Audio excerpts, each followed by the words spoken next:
Sveiki, brangus STI bičiuliai. Šiandien kviečiu Jūs į pokalbį su Ramūnu Aušrotu. Sveiki. Ramūnas yra sveikatos teisės specialistas, vykdęs vieną iš STI COVID finansų tyrimų krypčių. Ir šiandien mes pristatome paskutinę iš jo tyrimo dalių apie tai, kaip buvo skiepijama Lietuva nuo COVID-o, kokie galimi pažeidimai ir kaina mūsų visuomeniai. Ramūnai, priminkite, prašau, nuo ko prasidėjo vakcinacijos visa politika Lietuvoje, kas priėmė su vakcinacija susijusius sprendimus ir kas juos įvykdė? Na tai reikia turbūt pasakyti, kad kai jau COVID-as užklupo, tai pradžiai visų šalių vyriausybės spontaniškai bandė reaguoti, reikėjo greit surasti išeičių, reikėjo greitai pirkti testus, kaukės, kitas priemonės. Ir buvo tokia kova dėl resursų vyko. O jau kai vakcinacija prasidėjo, tai jau buvome gyvenę vienerius metus su COVID-u ir vakcinacija jau buvo ruošiamasi. Tai čia turbūt toks vienas esminis skirtumų. Vienas, kai tu staigiai patenki į situaciją, kai nežinai ką daryti, ir kiti jau kažką tai daro, ar ne, tai tu puolė panašiai daryti, nes galvojau, kad tai yra teisinga. Tai yra vienaip vertintinas dalykas. Kitas dalykas, kai jau turi laiko pagalvoti ir nuspręsti, ką tu darysi. Ir kalbant apie vakcinaciją nuo COVID, jinai prasidėjo kaip kalėdinė dovana, 20 metų kalėdų 2 dieną visoje Europoje prasidėjo. Lietuvai buvo atgabentos pirmas vakcinos ir pradėti medikai skiepyti. Simbolinis laikas. Tai šitas žingsnis buvo planuojamas. Jis buvo planuojamas mūsų tuometinės vyriausybės, Skvernelio vyriausybės. Ir buvo planuojamas taip pat Europoje. Ir planavimas vyko visą vasarą, o rudenį ES vyriausybės turėjo patvirtinti sprendimą, kuris buvo priimtas Briuselio koridoriuose, kad gal mes nekonkuruojame dėl tų resursų, gal perkame kartu ir perkame centralizuoti. 20 metų rugsėjo mėnesį vyko vyriausybės posėdis ir buvo priimtas sprendimas, kad Lietuva pirks. Jis jau buvo pritarta iš esmės jau anksčiau, bet formaliai reikėjo pritarti ir vyriausybėje. Buvo pritarta, kad vakcinos bus perkamos centralizuoti. Atrodė, kad, kaip sakant, tai yra teisinga, nes nebus taip, kad kas pirmasis, tas gudresnis atėjo, nusipirko visas vakcinas, o kitai šaliai neliko. Tai bandė tokį lygiavą ES įvesti, užmiršdama vieną labai paprastą dalyką. Kad tas, kas pirmasis, kas gudresnis, yra susijęs su konkurencija. Ir konkurencijos viena savybė yra labai paprasta. Konkurencijos vienas iš tikslų, pozityviai žiūrint, yra mažinti kainą. Ir taip, sakykime, kai prekių paklausa yra didelė, o pasiūla maža, natūralu, kad kaina yra didelė. Tai gali būti, kad mes pradžioje būtume, jeigu nebūtų centralizuoto pirkimo, vakcinas būtume pirkę brangiai. Bet kai į rinką būtų, nes pardavėjas nori parduoti, ir jis, jeigu būtų patiekęs jų daugiau, pagaminęs jų daugiau ir patiekęs, natūraliai kaina būtų pradėjusi kristi žemyn. Ir mes būtume vėliau pirkę vakcinas už tikrai racionalią kainą, arba jei būtume jų nepirkę, jeigu nebūtume norėję. O dabar kas nutiko? Mes dar tada, kai jų nebuvo, užfiksavom jau kainą, kuri nesikeitė per visą vakcinacijos laikotarpį ir nesikeičia ir dabar. Tai iš esmės, tai čia yra idealios sąlygos bet kokiam verslininkui. Sukurti sąlygas, kad netgi ir taip sąlygos buvo sukurtos, kad net nekonkuruoti tarpusavį, nes buvo visi, kurie norėjo į tą pardavimo traukinį visos farmacijos kompanijos iššoko su savo produktais ir iš visų buvo įsipareigota pirkti tiek, kiek pateiks. Nu tai ta prasme, tai ir fiksuota kaina. Tai šiuo aspektu tai buvo padarytas geras iš tikrųjų biznis. Ir mano galva, čia šitoje vietoje buvo pasinaudota tokiu elementariu banaliu dalyku kaip žmogaus baimė. Ir baimę galime pasinaudoti ne tik žemam lygmenį, bet buvo pasinaudota netgi, sakykime, Europos valstybių vyriausybių lygmenyje buvo šitą baimę pasinaudoti. Tai 20 metų rugsėjo mėnesį vyriausybės sprendimo nusprendžia pirkti centralizuotai, neįsivertindama, ką tai reiškia. Ir antras dalykas, turėjo nemažą tokią manevro laisvę. Europos Sąjunga pasiūlė dėl tos Tado Blindos lygiavos vardan, pasiūlė, reiškia, dalintis pagamintas vakcinas vienodai. Ką reiškia vienodai? Kaip čia nušit kaip vienodai? Na tai tada daliname kiekvienai valstybei pagal jos gyventojų skaičių. Ir tai vadinamasis pro rata kriterijus, proporcingai gyventojų skaičių. Ir pagal Lietuvos gyventojų skaičių tenkant Europos Sąjungos gyventojų skaičiui, Lietuvai teko 0,62% vakcinų, kas nieko nesako, bet išvertus į vakcinų kiekio reikšmę, tai būtų 28 milijonai per 2 metus. Ir klausimas, jau ta pati pirmoji vyriausybė sudarė 8 išankstinio pirkimo sutartis tuo pačiu metu, ar ne? Tai klausimas, ar tikrai mums tiek vakcinų reikėjo. Sutarties sąlygų mes nežinom, nes turbūt visuomenė pasipiktintų žinodama tas sutarties sąlygas ir tai yra slepiama po komercinės sutarties grifu. Beje, reiktų pasakyti tuo tikslu, kad būtų galima taip, ne be konkurencijos, be viešųjų pirkimo organizavimo. Dar reikėtų pasakyti tokį aspektą, kad normaliai, pavyzdžiui, tikime taip, viešoje erdvėje visuomenė yra, reiškia, ta konkurencija pasireiškia ar ne to principo patiekia ir dėl pirkėjo tu konkuruoji. Kai valstybė perka, kad ta konkurencija būtų, yra nustatyta viešų pirkimo procedūra, kur irgi pateikiami keli pasiūlymai ir išsirenkamas valstybė išsirenka geriausią. Tai šitoje vietoje Europos Sąjunga net sustabdė savo teisės aktų galiojimą, kad būtų galima pirkti ne be konkurencijos. Tai klausimas, kam tai yra. Dabar akivaizdžiai mes matom, kad tai yra nenaudinga. Klausimas keltinas, ar tada vyriausybė galėjo suprasti, kad tai nėra naudinga. Aš manau, kad taip. Čia vienas momentas. Tai antras momentas, turėjau mažą manevro laisvę. Galėjau pasirinkti, taikyti pro ratą kriterijų arba pasakyti, mes perkam pagal savo nustatytą poreikį. Ir mūsų vyriausybė nusprendė viskai pirkti pagal pro ratą kriterijų. Tiek pagal mūsų gyventojų skaičių. Ir koks čia yra skirtumas? Tai jeigu jis yra pro ratą principas taikomas, tai yra fiksuota.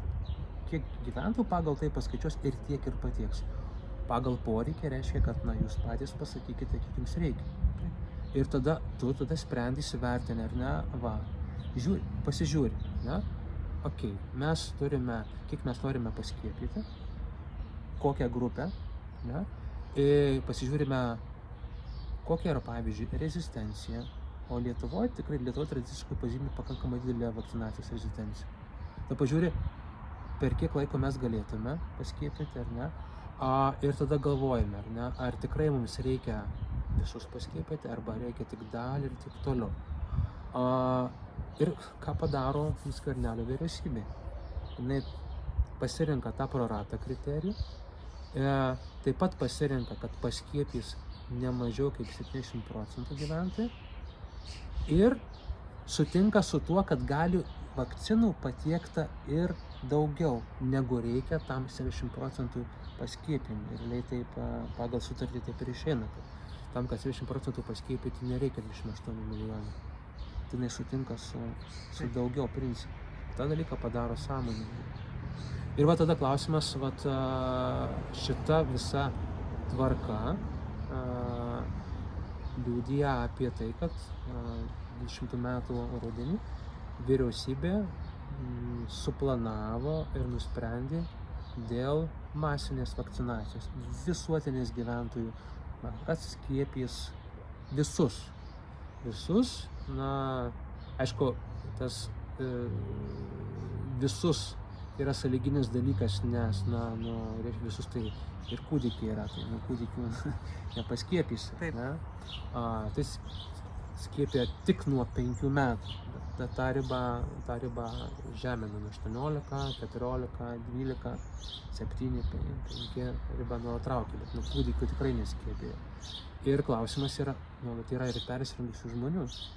Juos irgi kaip ir nereikia skiepyti, nes jie turi natūralų imunitetą dėl persirgimo. Tai negalėjo būti 100%, tai 70% ta nustatyta riba, kuri, manau, buvo nustatyta todėl, kad buvo hipotetiškai iškelta prieda, kad 60% pasiskiepijusių sukurs vadinamąjį populiacinį imunitetą. Kad jis gali būti kuriamas 2 būdais. Natūralių persirgimų ir imunoprofilacija. Ir kad yra rezistencija, šitie 2 faktoriai iš tikrųjų mažina tą skiepimo apimtį. Į tą, man atrodo, buvo mažai atsižvelgta. Tai suma sumarum 20 metų rudenį priimamas sprendimas paskiepyti 20%.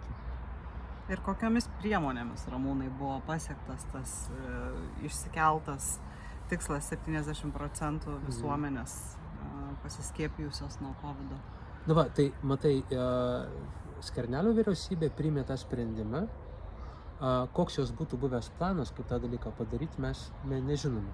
Ar jis būtų toks pat, kaip 20 metų spalį į valdžią atėjusios Šimonytės? Klausimas. Mes negalim atsakyti taip arba ne. Ar jis būtų buvęs humaniškesnis, ar jis būtų buvęs liberalesnis, aš nežinau. Bet faktas yra kaip blynas. 60% yra įsipareigojimas, pagal tai užsakyta vakcinų. Ir dabar klausimas yra labai paprastas, negi tu jas išmesi. Tai yra, sakyčiau, didelė tikimybė, kad vakcinacija būtų buvusi tokia pati. Gal kartais, hipotetizuoju, galbūt kartais nebūtume turėję galimybių pasų. Galbūt. Bet, sakykime, netiesioginio spaudimo priemonių, manau, tikrai būtume turėję.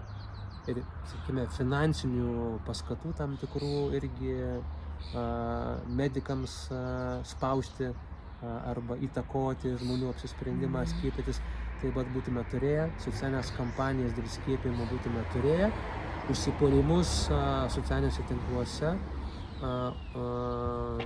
netiesiogiai, sakykime, vykdomus vyriausybės šalininkų palaikytojų taip pat būtume turėję. Bet mes negalim, būtų gerai nusikelti į paralelinę visatą ir pažiūrėti, kaip būtų buvę, jeigu būtų kita vyriausybė. Bet mes žinom, kaip buvo, Ramūnai. Taip, bet mes žinom, kaip buvo. Ir dabar atėjusi nauja vyriausybė, jinai turi šitą planą 60% paskiepimo įgyvendinti. Tai, sakykime, atsakomybę dėl tos vakcinacijos politikos dalinasi abidvi vyriausybės. Tikėjai, sakykime, jeigu ta pirmoji Skvernelio vyriausybė, galima sakyti, kad turi tam tikrą, gali šiek tiek teisintis, kad jinai nežinojo, kaip ta vakcina suveiks, koks bus sergamumas, ne? buvo daugiau apimta baimės, sakykime taip, tai viso šito jau nebuvo prie Šimonytės vyriausybės. Jinai jau žinojo, kaip procesai vyksta, taip pat jau prasidėjus vakcinacija nuo COVID. Aiškiai žinojo, ar vakcina, kuria skiepijama, jinai užkerta kelią viruso plitimui, pati vakcinacija kaip tokia transmisija, ar neužkerta. Labai aiškiai, kai buvo užregistruotos vakcinos, charakteristikoje nebuvo informacijos apie tyrimus, kad pasivakcinuosi ir nebeužkrėsi. O kaip mums buvo teigiama? Vienas iš pagrindinių, sakykime, vakcinacijos politikos elementų buvo pasakymas, kad pasiskiepyk, kad neužkrėstų. Nors realiai, sakykime, vakcinacijos efektas yra toksai, kad jinai veikia tau. Tu pasiskiepy, tu susimažini savo riziką susirgti sunkia forma arba numirti. Ir tą tyrimą ir patvirtina. Tu prisiimi vakcinos riziką, šitą riziką vakcinacijos, norėdamas išvengti savo didesnės rizikos. Bet kalbėti apie tai, kad tu tokiu būdu gelbėjai visuomenę, ar ne? Tai buvo iš tikrųjų informacinis blefas. Ir tas buvo žinoma. Ir netgi, sakykime, 21 metų sausio mėnesį yra interviu su vaistų kontrolės tarnybos vadovu, kuris buvo Lietuvos atstovas toj komisijoje, kuri rengė sutartis su vakcinų gamintojais. Ir tada juodan balto sako, nėra duomenų apie tai, kad vakcinacija užkerta kelią transmisijai. Ta žinutė liko taip paraštėse. Ir jos neišgirdo. Nei vyriausybė, nei kita žiniasklaida, sakykime, neišgirdo, neištiražavo. O buvo tiražuojama visai kitas aspektas. Tai va, o dėjom truputį į kraštą. Gal grįžkime prie garsiojo galimybių paso, ar ne? Kaip galvojat, Ramūnai, ar tokios spaudimo ir skatinimo priemonės, kaip aš ir įvardinu tą pasą, nesikerta su medicinos etikoje ir teisėje įtvirtintų laisvo informuoto sutikimo principų iš esmės? Tai be abejo, kad kertasi. Tai čia kiekvienam medikui yra akivaizdu, etinė prasme, ir kiekvienam sveikatos teisės specialistui yra akivaizdu. Tik jie tylėjo šito klausimu, nes yra laisvo informuoto sutikimo elementai. Aš analogiją išvešiu. Spausti moterį darytis abortą, įtakoti jos sprendimą. Arba spausti moterį, kad jinai pakeistų savo sprendimus, tai kam nepatinka. Spausti moterį, kad jinai nedarytų aborto. Ir tiek vienu, tiek kitu atveju žmonės pasipiktintų, nes tai yra asmens valios įtakojimas. Tai yra to asmens sprendimas. Ir yra elementai, pacientų teisių įstatyme yra 4 laisvo informuoto sutikimo elementai. Vienas iš jų yra laisva valia. Ir laisva valia, ir tai reiškia laisva valia. Bet kokios priemonės, kurios tiesioginės, netiesioginės, kurios suparaližuoja valią arba ją iškreipia, yra neteisėtos. Jos naikina tą laisvą informuotą sutikimą. Aišku, kaip sveikatos teisės specialistas galiu pasakyti, kad praktikoje labai dažnai tas informuotas sutikimas jis nėra toks, koks turėtų būti. Nes pati koncepcija laisvo informuoto sutrikimo yra tokia, kad jinai primena tokią situaciją, kad žmogus, kaip koks teisėjas, turi užsidaryti savo teisėjo kambarėlėje, vidinėje savo sąžinėje ir įvertinęs objektyves medicinės aplinkybės priims sprendimą, kad man naudingiau skiepytis negu nesiskiepyti. Vienas kitas galbūt tą dalyką ir padaro. aš taip padariau, ar ne? Bet dauguma žmonių visgi sprendimą sveikatos priežiūrai priima neįvertina objektyvias medicinines patirtis, bet priima dėl įvairių socialinių priežasčių. Taip. Ne? Ir tas socialinės priežastis galima modeliuoti arba jomis manipuliuoti. Ne? Geri vaikai nelanko savo tėvų. Tai kas čia yra? Čia yra socialinės manipuliacijos priemonė. Taip. Ne tai, kad ar ne, geri vaikai pasiskiepina, kad apsaugotų savo sveikatą, ar ne, ir rūpinasi savo tėvų saugumu, ar ne. Bet ne apie riziką ar naudą kalbame, bet kalbame apie socialinės manipuliavimo priemonės. Tai tikrai laisvo informuoto sutikimo principas, jisai buvo, liko tik tais, sakykime, tik tokia fikcija, vakcinacijos visame procese. Ir kas dar yra įdomiau, tikrai vyriausybė ir ministerija tikrai suprato, jie tikrai žino, kas yra laisvas informuotas sutikimas. Ir ką jie padaro?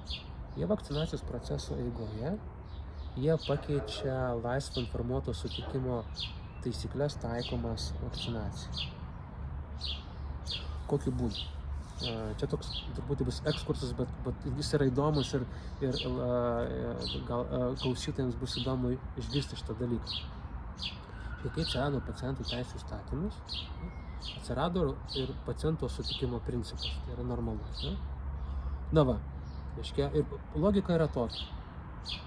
Aš kaip medikas tave pirmiausia informuoju, o tu sutinki.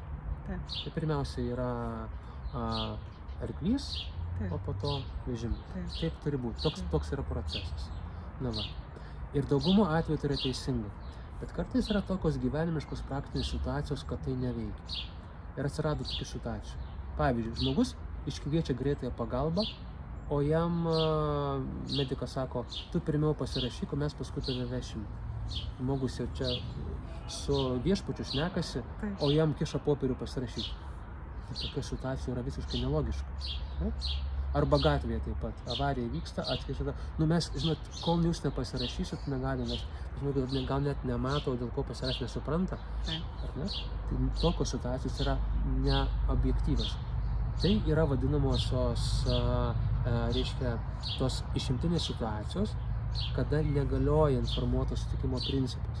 Kada pirmiau yra svarbu gelbėti gyvybę, o po to tuos popierius forminti. Ir įstatymas tada buvo pataisytas, įvedant sutikimą konkludentiniais veiksmais arba elgesiu, kuris yra aprašytas buvo pacientų teisių įstatymui. Kad jeigu, pavyzdžiui, tokiai situacijoje, kai iškviečiama greitoji pagalba, arba pacientas kreipiasi į ligoninę pas gydytoją dėl apžiūros arba dėl konsultacijos, tai tu jam nekiši popieriaus, jo elgesys byloje, kad jis nori, kad būtų vežamas į ligoninę, jo elgesys byloje, kad jisai nori, jog jam būtų suteikta konsultacija arba jis būtų apžiūrėtas. Va. Nes čia nėra susijęs su kažkokia tai didelė rizika ar panašiai. Tai vadinasi, šitoje vietoje yra procesas apsukamas. Yra vežimas statomas prieš arklį, bet tai yra pateisinama. Tai šitą pačią schemą jie pritaikė vakcinacijai. Ir kai diegi vakcinacijos visą mechanizmą, jie pakeitė pacientų teisių įstatymą ir įrašė, kad vakcinacijos nuo ekstremalių situacijų atveju ir karantino atveju netaikomas iš esmės šita laisvo informuoto sutikimo logika. Ir galima statyti vežimą prieš arklį. Taip tariant, aš galiu tave paskiepyti, o po to tau, jeigu norėsi, mes tau visą informacijos teiksim, ten yra kažkur tai pakabinti. Bet mes šitoje vietoje turėjome dalyką ne su paprasta apžiūra ir ne su gyvybės gelbėjimu. Tas žmogus tenais nemirė tam vakcinacijos centre, kad reikėtų gyvybę gelbėti. Mes turėjome situaciją, normalią klinikinę situaciją, kur yra sprendimas klinikinis, yra rizika, yra nauda ir žmogus turi įvertinti rizikos naudos santykį. Ir nebuvo to skubumo, kad iš čia negali įvertinti. Ir nebuvo poreikio iškreipti tą laisvą informuotų sutikimą. Bet tai buvo padaryta tam, kad būtų galima greitai ir efektyviai, reiškia, tą vykdyti masinės informacijos, vakcinacijos politiką, nes įsivaizduoju, ką reiškia per ribotą laiko tarpą 70% populiacijos paskiepyti. Tai čia toks krūvis ir tokie tempai. Lietuvos sveikatos sistema niekad tokio iššūkio savo užsibrėžusi neturėjo. Nes paprastai tai vyksta nuosekliai, ar ne, aiškiai vaikų vakcinacija, profilaktinė, tai ten tam tikras populiacijos dalis tik tais. Nuo gripo senyvų žmonių vakcinacija irgi vyksta periodiškai tam tikrimis dalimis, bet ne visos visuomenės vakcinacija. Tai kiek, Ramūnai, mums visiems kainavo pačios vakcinos ir vakcinacijos skatinimas? Na, tikslių duomenų mes iki galo neturim ir neturėsim, nes kol nebus tos sutartys yra atskleistos. Galim tik skaičius pasakyti, 28 milijonai vakcinų pagal sutartys. Sutartys tebegalioja, jos nėra nutrauktos, jos nėra pakeistos, aiškiai tai yra. Yra vidutinė vakcinos kaina, žinoma, man atrodo, apie 15 eurų pagal sutartį. Dabar kiek mes tam išleidom, tai irgi kaštai nesimatuoja tiek pačios vakcinos kainą ir jos administravimą, ar ne? Bet kaštai matuosi taip pat ir jos įsisavinimo skatinimu per galimybių pasą, kuris irgi kainavo, jo sukūrimas, įdiegimas, jo kontrolė ir taip toliau, kainuoja per visokius priedus, priemokas medikams, kad jie skatintų skiepytis, kainuoja per socialinės informacijos kampanijas. Tai tas kaštų apimtis yra platesnė. Negalim kalbėti tik apie vakciną ir kiek reikia ją suleisti, kiek tas darbas pats kainuoja. O kalbant, sakykime, siaurąja prasme, tai mes žinom, kad ministerija informavo mus, kad per tą laikotarpį buvo Lietuvos gyventojams suleista nuo vakcinacijos pradžios iki praeitų metų spalio mėnesį buvo suleista 4,5 milijonų vakcinų. Iš 28. 28, taip. Ir buvo taip pat išleista virš 122 tūkstančių euriukų tam, kad sumokėti medikams iš tos paslaugos teikimą. 160 milijonų išleista už toms vadinamosioms vienkartinėms 100 eurų išmokoms, kad žmonės ateitų skiepytis. Tai čia tokios stambesnės galbūt dar, ne? O tų smulkesnių turbūt buvo ir daugiau. Ir sukalkuliuoti turbūt jų visų nesukalkuliuosi, nes yra tik tiesioginės, tiek ir tos netiesioginės išlaidos, kurios buvo skirtos.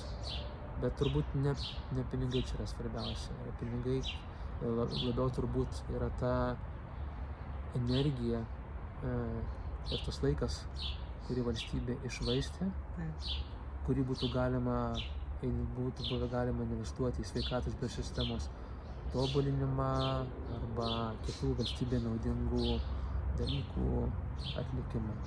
Energija buvo visa koncentruota, būtent visos valstybės energija, valdžios energija buvo koncentruota tam.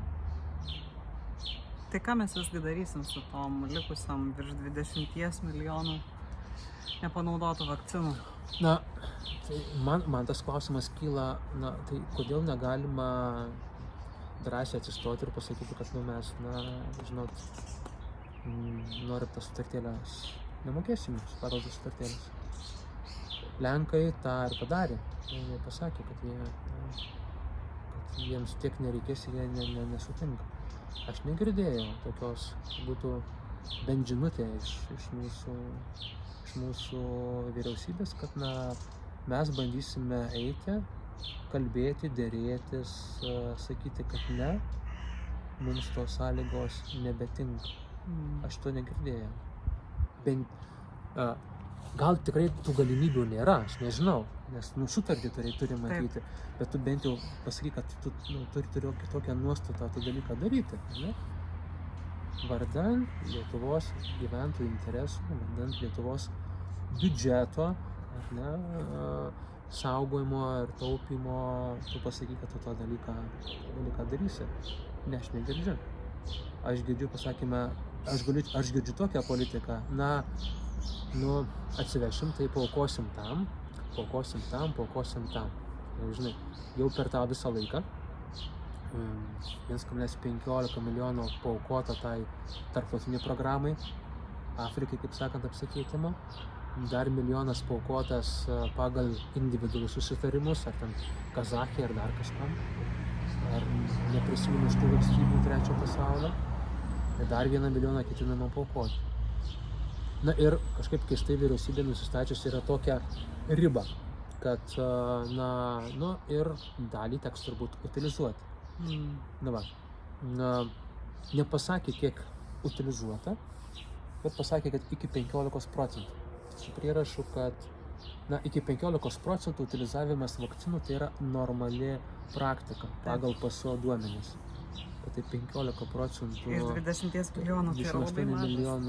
Iš 15%, sakykime, nuo 28 užsakytų milijonų, sakykime taip, mes turbūt apie 8 gavome praeitų metų spalio mėnesio duomenimis, gavome 8, reiškia 1,19 milijonų utilizuoti. Daugykit tai iš 15 eurų. Tai čia yra normalus kiekis. Aš taip pasakysiu. Dar prieš Šimonytės vyriausybę Veryga bandė tvarkyti tą imunizavimo sistemą, nes jau su kitais skiepimais būdavo bėda, kad vakcinų nesisavina ir patiria valstybė nuostolių. Tik sistema buvo truputėlį kitokia. Ta prasme, kad įstaiga turi savo pirminė sveikatos priežiūros įstaiga, neturi pacientų skaičių, žino, kiek yra pas juos prisiregistravę nėščių mamų, kiek kūdikių, kiek vaikų, kiek senolių, pasiskaičiuoja vakcinų kiekį, užsako, nuperka per viešuosius pirkimus ir duoda tą įstaigą. Ir jinai atsakinga už jų įsisavinimą. Ir jeigu jinai užsisako per daug, klausimas, tada kas už tai turi sumokėti, ar tai turi būti valstybė biudžeto nuostolis ar kaip. Ir Veryga kadangi buvo labai daug, ta prasme, perteklinio užsakymo ir nesunaudojimo, jis padarė tvarką. Prasme, kad įstaigos turi poreikio nustatymo tvarka, įstaigos ir atsiskaitimo tvarka, ir jeigu įstaiga neprotingai planuoja, per daug užsisako, ir tas vakcinas tenka utilizuoti, būkit malonus, gražinkite biudžetui nuostolį. Tokiu būtų disciplinuodamas, norėdamas disciplinuoti, kad per daug vakcinų neužsisakytų. Tai dabar su šita COVID vakcinacija šita tvarka negalioja, nes buvo sukirta atskira.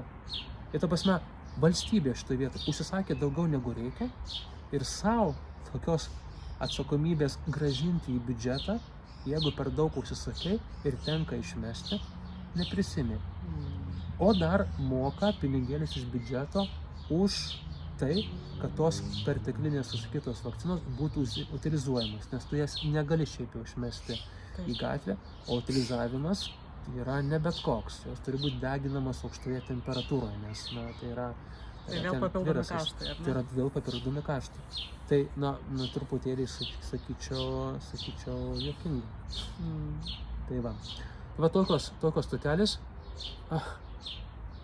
Pati Lietuvos valdžia sutiko savo susikurti spąstus, į tuos spąstus įėjo ir paskui tuose spąstuose nustatinėjo savo elgesio taisyklės. Galima imti ir gailėti, kad taip, bet visgi, jeigu mes kalbame apie politikus, apie specialistus, jie turi prisimti atsakomybę. Taip gali padaryti netinkamą sprendimą, imtis korekcinių veiksmų. Bet kam įsikandus trūks plyš tą planą, kuris po truputį tau tampa akivaizdu, kad tas planas jis yra ir tu jo ir neįvykdysi lengvai, Ir aiškėjant, kad populiacija kita forma įgyja imunitetą ir kad tiek nebereikia, vis tiek tą planą vykdyti, stumti, aš to tikrai negaliu. Tokios, sakykime, valdžios rezistencijos, nes yra vakcinacijos rezistencija, kai visuomenė nenori skiepytis, bet čia yra valdžios rezistencija netaikyti tos vakcinacijos politikos, kuri nepasiteisina. Aš šitos rezistencijos irgi nesuprantu. Ačiū labai Ramūnai už pokalbį, už skirtą laiką. Aš tikiu, kad mes kalbamės ne paskutinį kartą. Tad tariu iki. Iki, ačiū.